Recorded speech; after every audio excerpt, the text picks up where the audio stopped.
8P news. नमस्कार, मैं संतोष, आपका स्वागत है लोकतंत्र प्रहरी के 8 PM न्यूज में, जहां हम देखेंगे दुर्ग जिले समेत प्रदेश एवं देश विदेश की कुछ प्रमुख खबरें। तो आइए शुरू करते हैं पहले दुर्ग जिले की खबरों से। आज दुर्ग जिले में अग्निशमन दिवस मनाया गया। जिला सेनानी एवं अग्निशमन अधिकारी नागेंद्र कुमार सिंह ने शहीद अग्निशमन कर्मियों को श्रद्धांजलि अर्पित कर रैली को हरी झंडी दिखाई। रैली के दौरान लोगों को आग से बचने के उपाय के बारे में जागरूक किया। घरों में अग्निशमन यंत्र रखने और उनके सही उपयोग की जानकारी दी गई। साथ ही दुकानों और संस्थानों में फायर सिस्टम लगाने का संदेश भी दिया गया। रैली के बाद 14 से 20 अप्रैल तक जिले के स्कूल, कॉलेज, अस्पताल, अपार्टमेंट और बाजारों में फायर डेमो कार्यक्रम आयोजित किए जाएंगे। इस मौके पर अग्निशमन विभाग और SDRF की टीम के अधिकारी और कर्मचारी मौजूद रहे।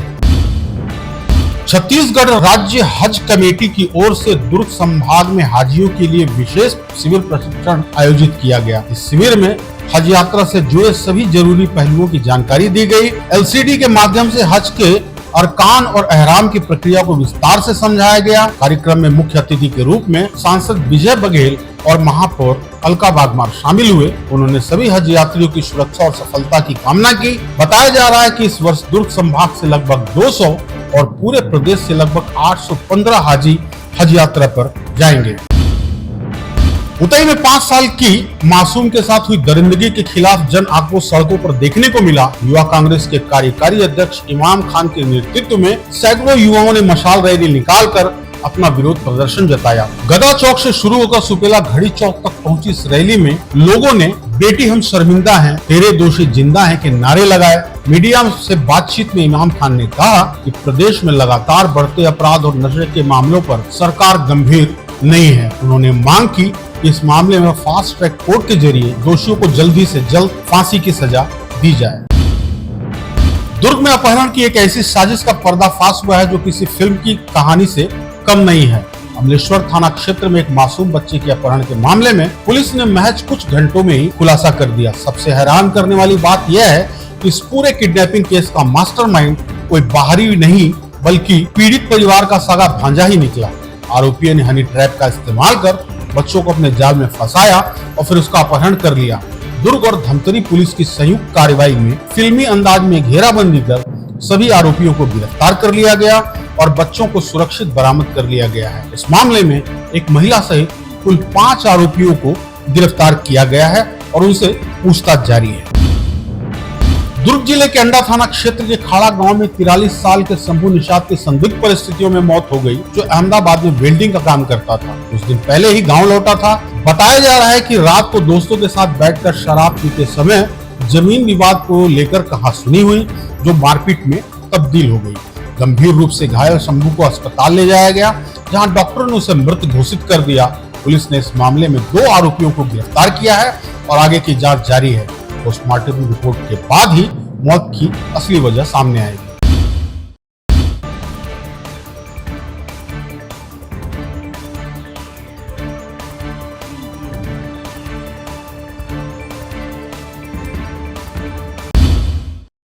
अब नजर डालते हैं प्रदेश की खबरों पर। नवा रायपुर के IIT में माय भारत छत्तीसगढ़ द्वारा आयोजित माय भारत बजट ट्रस्ट का समापन समारोह भव्य रूप से संपन्न हुआ है। देश भर के 12 लाख युवाओं में चयनित 471 प्रतिभागियों ने इसमें भाग लिया। केंद्रीय मंत्री डॉक्टर मनसुख मांडविया ने वीडियो कॉन्फ्रेंसिंग के माध्यम से युवाओं को संबोधित करते हुए विकसित भारत 2047 के लक्ष्य में उनकी भूमिका को महत्वपूर्ण बताया है। रायपुर सांसद बृजमोहन अग्रवाल ने युवाओं को देश का आर्थिक दूत बताते हुए कहा है कि बजट को समझना हर नागरिक की जिम्मेदारी है। उन्होंने युवाओं से अपील की कि वे सरकार की नीतियों, टैक्स और विकास कार्यों को समझें और समाज को जागरूक करें। रायगढ़ पुलिस ने साइबर ठगी के एक बड़े नेटवर्क का खुलासा किया है। यह गिरोह फर्जी मैट्रिमोनियल साइट इंडिया मैट्रिमोनी के नाम से लोगों को शादी का झांसा देता था। यूट्यूब और सोशल मीडिया पर फर्जी प्रोफाइल बनाकर लोगों को संपर्क में लिया जाता था। पहले रजिस्ट्रेशन फीस, फिर मीटिंग और बातचीत के नाम पर लगातार पैसे वसूले जाते थे। व्हाट्सएप पर QR कोड के जरिए रकम ट्रांसफर कराई जाती थी। पैसे मिलने के बाद आरोपी संपर्क खत्म कर देते थे। पुलिस ने कार्रवाई करते हुए मौके से लैपटॉप, कई डिजिटल सबूत और फर्जी दस्तावेज बरामद किए हैं। इस नेटवर्क से जुड़े अन्य लोगों की तलाश जारी है। बिलासपुर में पुलिस विभाग ने एक अनोखी पहल करते हुए स्कूल के छात्र छात्राओं को शैक्षणिक भ्रमण कराया। यह कार्यक्रम सरदार वल्लभ भाई पटेल के जन्म जयंती के अवसर पर आयोजित किया गया। इस दौरान एसएसपी रजनीश सिंह ने बच्चों को जन जागरूकता अभियान का ब्रांड एम्बेसडर बनाया। छात्रों को ट्रैफिक नियमों की जानकारी दी और बताया गया कि कैसे पुलिस आधुनिक तकनीकों के जरिए शहर में यातायात को नियंत्रित करती है। बच्चों ने breath analyser, speed radar gun, CCTV और अन्य उपकरणों का लाइव डेमो देखा। इसके साथ ही कंट्रोल एंड कमांड सेंटर में ITMS सिस्टम के जरिए पूरे शहर के ट्रैफिक मैनेजमेंट को समझा और खुद ऑपरेशन करने का अनुभव भी लिया। साइबर थाने में बच्चों ने ऑनलाइन फ्रॉड, फेक ID और साइबर सुरक्षा के बारे में भी विस्तार से जानकारी दी। छत्तीसगढ़ के शक्ति जिले के डभरा क्षेत्र में स्थित वेदांता पावर प्लांट में मंगलवार को दोपहर एक भीषण बॉयलर ब्लास्ट हो गया। इस हादसे में करीब 30 से 40 मजदूर गंभीर रूप से झुलस गए हैं। घटना के तुरंत बाद मौके पर अफरा तफरी मच गई और राहत बचाव कार्य शुरू कर दिया गया। पुलिस, दमकल और प्रशासन की टीम मौके पर पहुंच चुकी। सभी घायलों को अस्पताल में भर्ती कराया गया है, जहां उनका इलाज जारी है। फिलहाल किसी की मौत की पुष्टि नहीं हुई है, लेकिन कई मजदूर की हालत गंभीर बताई जा रही है। इस घटना ने पूरे इलाके में सनसनी फैला दी है। बालोद जिले के गुंडरदेही ब्लॉक के गांव ओटेबंग स्थित जिला सहकारी बैंक में आज सुबह अचानक आग लग गई। बताया जा रहा है कि बैंक की छत पर बंदरों की उछल कूद के दौरान बिजली लाइन में शॉर्ट सर्किट हुआ, जिससे आग भड़क उठी। देखते ही देखते आग ने कंप्यूटर सिस्टम, कैश काउंटर और जरूरी दस्तावेज को अपनी चपेट में ले लिया। हालांकि राहत की बात यह रही कि समय रहते कैश को सुरक्षित बचा लिया गया। स्थानीय ग्रामीण और फायर ब्रिगेड की मदद से आग पर काबू पाया गया। पुलिस अब इस पूरे मामले की जांच कर रही है।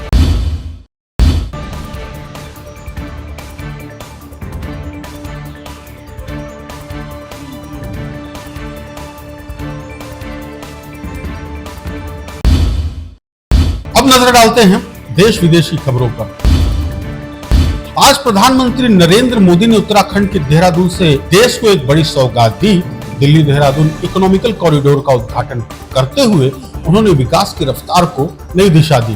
करीबन 12,000 करोड़ की लागत से बना ये कॉरिडोर और दिल्ली से देहरादून की दूरी को सिर्फ 2.5 घंटों में तय करेगा। राजाजी नेशनल पार्क के पास 12 किलोमीटर लंबा एशिया का सबसे बड़ा वाइल्ड लाइफ कॉरिडोर बनाया गया है। पीएम मोदी ने कहा कि ये दशक उत्तराखंड का दशक है। साथ ही सेना का बलिदान को याद करते हुए उन्होंने पूर्व सैनिक के लिए सरकार की योजनाओं का भी जिक्र किया। इको फ्रेंडली डिजाइन वाला ये एक्सप्रेसवे विकास और पर्यावरण के संतुलन का एक बड़ा उदाहरण बनकर उभरा है। सीबीआई ने बिल्डर बैंक गठजोड़ मामले में देश भर में कार्रवाई की है। 8 राज्यों में 77 जगहों पर छापामारी कर अहम सबूत जुटाए गए हैं। ये कार्रवाई सुप्रीम कोर्ट के आदेश के बाद की गई है। इसमें एनसीआर के बिल्डरों द्वारा सबवेंशन स्कीम के जरिए घर खरीदारों को ठगने का मामला सामने आया था। सीबीआई को छापेमारी के दौरान कई आपत्तिजनक दस्तावेज और डिजिटल डिवाइस मिले हैं। वहीं एसआई भर्ती घोटाले में भुवनेश्वर के एक परीक्षा केंद्र को 15 लाख रुपए में फिक्स करने का खुलासा हुआ है। कुछ उम्मीदवारों को विशेष बैठने की व्यवस्था देकर फायदा पहुंचाया गया। सीबीआई अब दोनों मामले में बड़ी साजिश का पर्दाफाश करने में जुटी है। पश्चिम बंगाल में एसआईआर प्रक्रिया को लेकर बड़ा विवाद खड़ा हो गया है। करीब 50 लाख से ज्यादा नाम वोटर लिस्ट से हटाए जाने का दावा किया जा रहा है। तृणमूल कांग्रेस ने इसे बीजेपी की साजिश बताया है, जबकि बीजेपी इसे सामान्य प्रक्रिया बता रही है।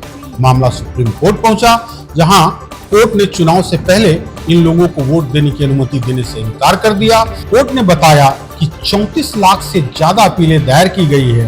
हालांकि अदालत ने कहा कि इस स्तर पर हस्तक्षेप करना संभव नहीं है। अब चुनाव से पहले ये मुद्दा बंगाल की राजनीति का सबसे बड़ा केंद्र बन गया है। अमेरिका ने ईरान पर दबाव बढ़ाने के लिए होर्मुज जलडमरू मध्य पर समुद्री नाकाबंदी लागू कर दी है। ये वही रास्ता है जहां से दुनिया का बड़ा हिस्सा तेल और गैस की सप्लाई होता है। नाकाबंदी शुरू होने के कुछ घंटों बाद एक चौंकाने वाली घटना सामने आई है। चीनी स्वामित्व वाला एक टैंकर रिच स्टारी, जिसे पहले फुल स्टार कहा जाता था, इस नाकाबंदी को पार कर दिया गया। यह जहाज पहले से अमेरिका ब्लैकलिस्ट में था, क्योंकि यह ईरान के तेल व्यापार में मदद कर रहा था। इस दौरान उसने अपना सिग्नल बदलकर खुद को चीनी स्वामित्व वाला बताया, जो आमतौर पर सुरक्षा के लिए किया जाता है। इस घटना के बाद दुनिया भर के जहाज मालिकों और तेल व्यापारियों में चिंता बढ़ गई है। अब सभी देश इस नाकाबंदी के नियमों को समझने की कोशिश कर रहे हैं। पाकिस्तान के तौसा स्थित TSQ अस्पताल से एक चौंकाने वाला मामला सामने आया है। अस्पताल में चिकित्सक कर्मियों की गंभीर लापरवाही के चलते 300 से ज्यादा बच्चे HIV पॉजिटिव पाए गए हैं। बताया जा रहा है कि अस्पताल में एक ही सिरिंज का बार-बार इस्तेमाल किया गया, जिससे संक्रमण तेजी से फैला।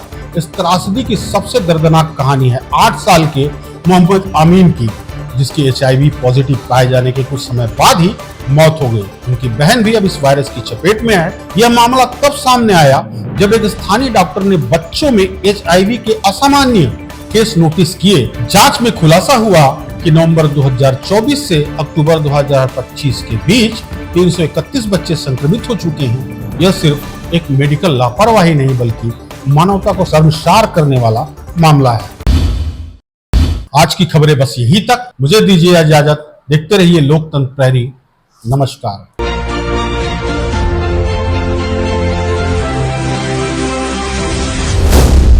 LP News. This program is sponsored by SR Hospital and Research Center.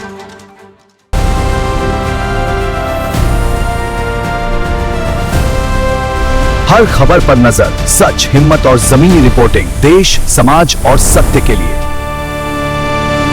LP news, आपकी आवाज।